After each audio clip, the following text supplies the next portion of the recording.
Ang susunod na programa ay rated PG. Ito ay nangangailangan ng patnubay at gabay ng magulang para sa mga batang manunood. Marami na naman ang na-stress dahil sa pasabog ni Moira at ang nakakainis pa, paniwalang-paniwala silang lahat na may bombang pasasabugin ang baliw na si Moira. Yun pala larawan ni Doc RJ at Lynette na mukhang naghalikan ang pasabog ni Moira at nagtagumpay nga siya sapagkat galit na galit si Doc Carlos sa nangyari. Parang sumabog sa galit si Doc Carlos nang malaman niyang naghalikan ang fiancé niya at tatay ng anak ni Lynette kaya naniniwala siya na mahal pa rin ni Lynette si RJ.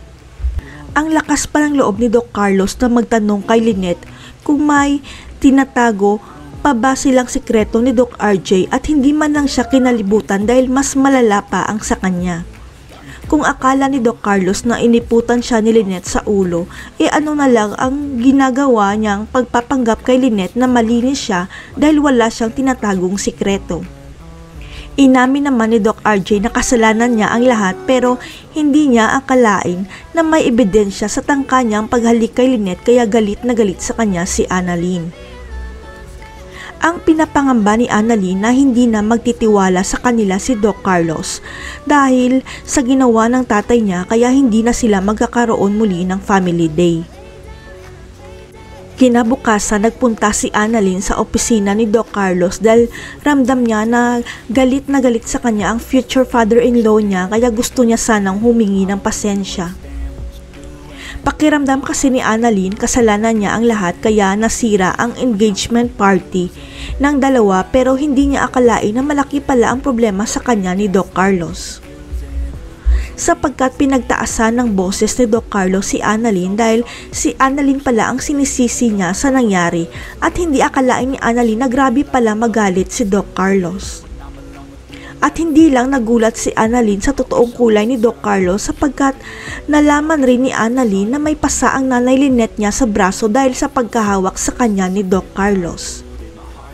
Kaya natanong ni Giselle kung okay ba si Doc Carlos at Annalyn dahil nagsumbong pala si Annalyn kay Tita Giselle niya na natuklasan niya ang totoong kulay at ugali ni Doc Carlos. Hindi nga nagkamali si Giselle sa napansin niya kay Doc Carlos na gusto nitong kontrolin si Lynette kaya mag-isip-isip na si Lynette kung magpapakasal pa ba siya kay Doc Carlos.